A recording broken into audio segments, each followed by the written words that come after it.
everyone. Today my group would like to present our assignment today, and before our start the presentation, we would like to introduce our group. My name is Rosmali Anaratai. My metric number is 195874. And my name is Muhammad Syaril Aiman bin Zamali, and my metric number is 198220. Okay.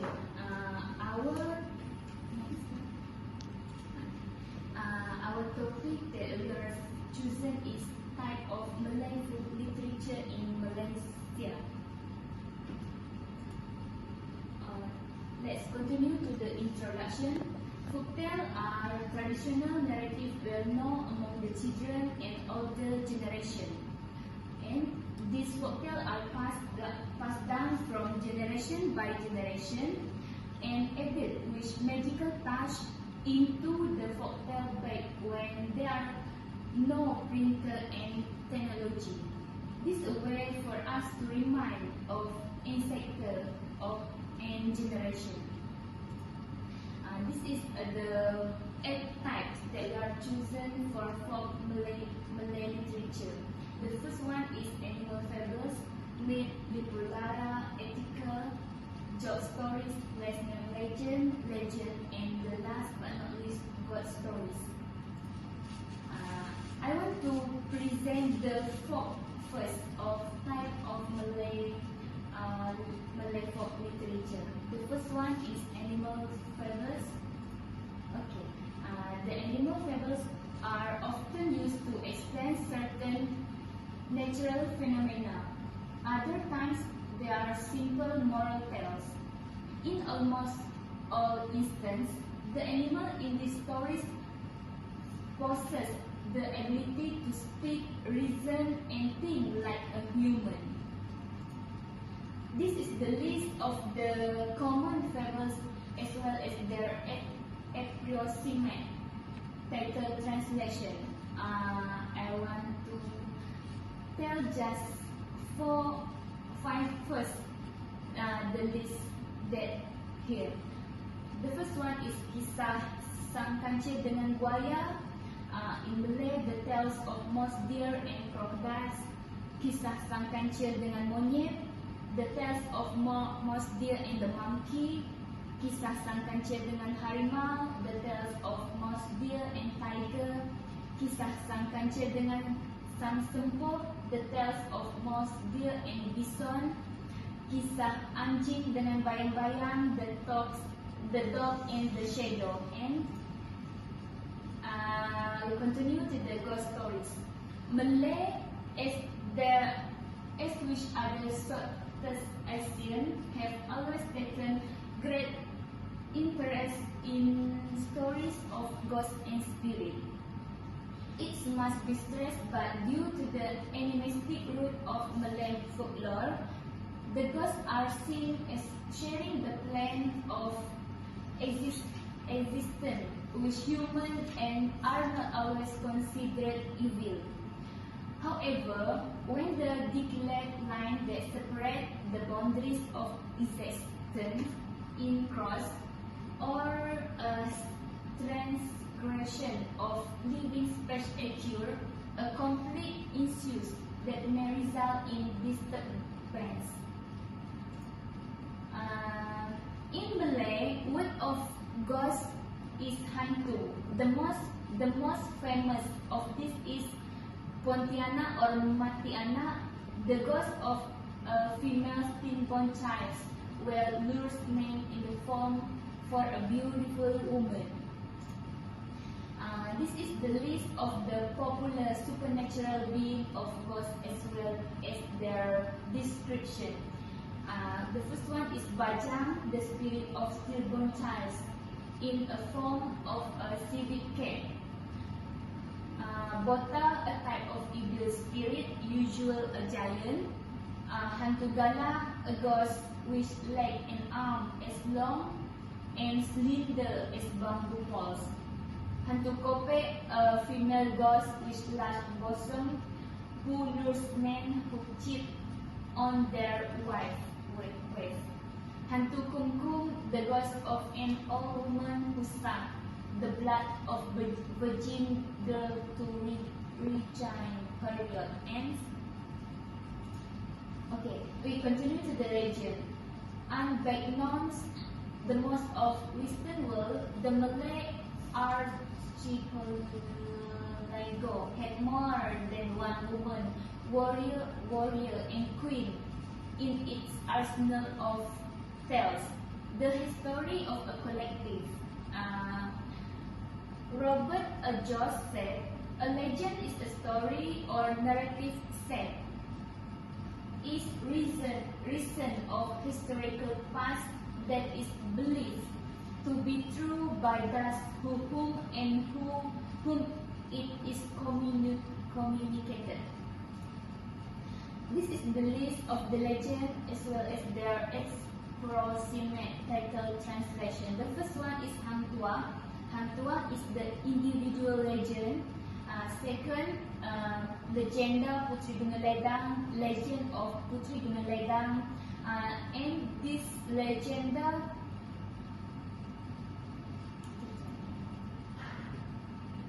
happened at the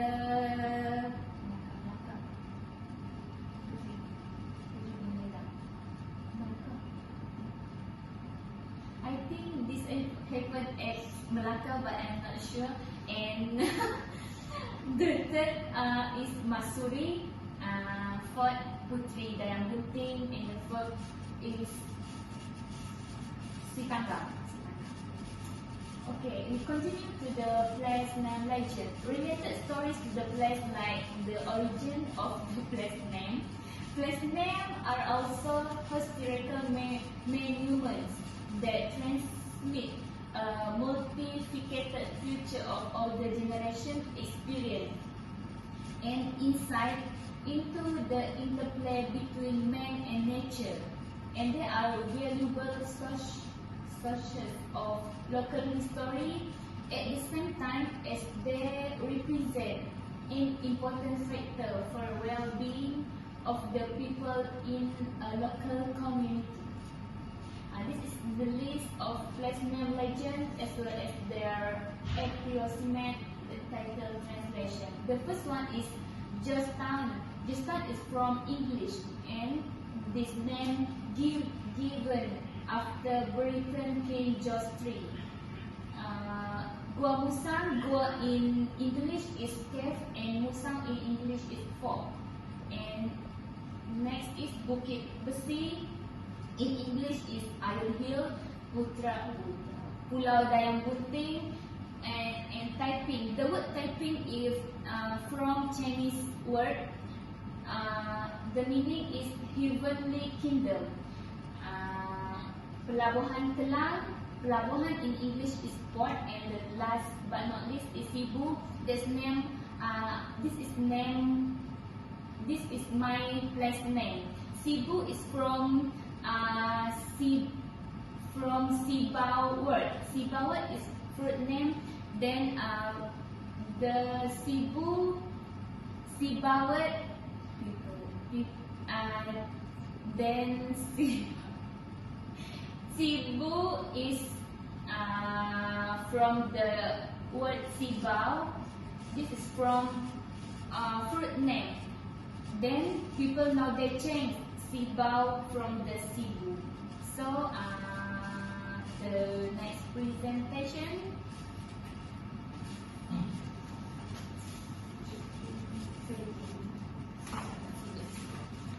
Thank you to my partner, Coach Madia Anak Rantai. And for my turn, I go through to the topic. My first point is another folk literature in Malaysia. There are 8 types of folk literature, and I want to share with you the 4 before the Coach Madia share the 4 address. My first point is the type of literature in Malaysia is myth. The myth story. The definition of myth is William Bascom say that folk literature stories that are worshipped by gods or half gods that happen in other world in the past and are thought to have actually happened by the owners of their stories. There are 6 types of myth stories. The first one is the creation myth, cosmogonic myth, the origin myth, myth about gods and spiritual beings, anthropogenic myth, and symbolic mythology. The example is the story about Gunung Banang, Gunung Soga, Gunung Pulat. The second one is Hikayat Merumah Wansa. Okay, next. For my second point is about type of folk literature in Malaysia is about Lipularas stories, or we can call it storyteller in English. Lipularas stories is a kind of Malay folk literature that is often talked about and got the attention of researchers of Malay literature, long as it has unique characteristics that differentiate it from other folklore. There are 2 types of Lipulara. The first one is professional speaker and amateur speaker. And then I want to share with you the main function of Lipulara story is about want to entertain to people who see and listen it. And also I want to share with you the characteristic of Lipulara stories is about the palace stories, and second about the king's daughter, like prince and princess. Lipulara story also full with power and magical story. And the last one is the relationship between the world and the another world. And for example is Hikayat Malim Dewa, Hikayat Malim Demam, Hikayat Anggun Cik Tunggal, Hikayat Terung Pipit, Hikayat Awang Sulung Merah Muda is the famous story, Hikayat Raja Muda, and last Hikayat Terung Pipit. For the third point of the topic today is about ethical literature. It's about a collection of stories that bring together many elements of teaching, values, and good manners. It can be bad for teaching people to be good. Ethical stories nowadays are comfortable to do is like animal stories, because it can make people, especially children who see it, can make the goodness of the story. Example, Sikan Cil yang cerdik in English is the intelligent mouse deer. And for the last one is the fourth type of Malay literature in Malaysia is about joke stories, and we can call it humor stories. Joke stories also we can call it lexicon in the specific of literature English. The definition is joke stories or lexicon means fairy tales, stories that make you and who see or listen it laugh. Joke stories happen when the people or the actors do a lot of stupid act or stupid reaction in the stories. That can be joke stories, and the people who see it and listen it can laugh every the actors talk and share the stories. Example, Pak Pandey is the famous stories about the joke, and lastly Pak Belalang. Okay, that's all from group, and I can conclude it. Folklore is one of the literary words that contains many oral stories. Folklore is a collective right of society and passed on from one generation to another. Malay folk literature stories also is very important because it is one of the treasures that will not will escape the passage of time. So that's all from us. Thank you and Assalamualaikum.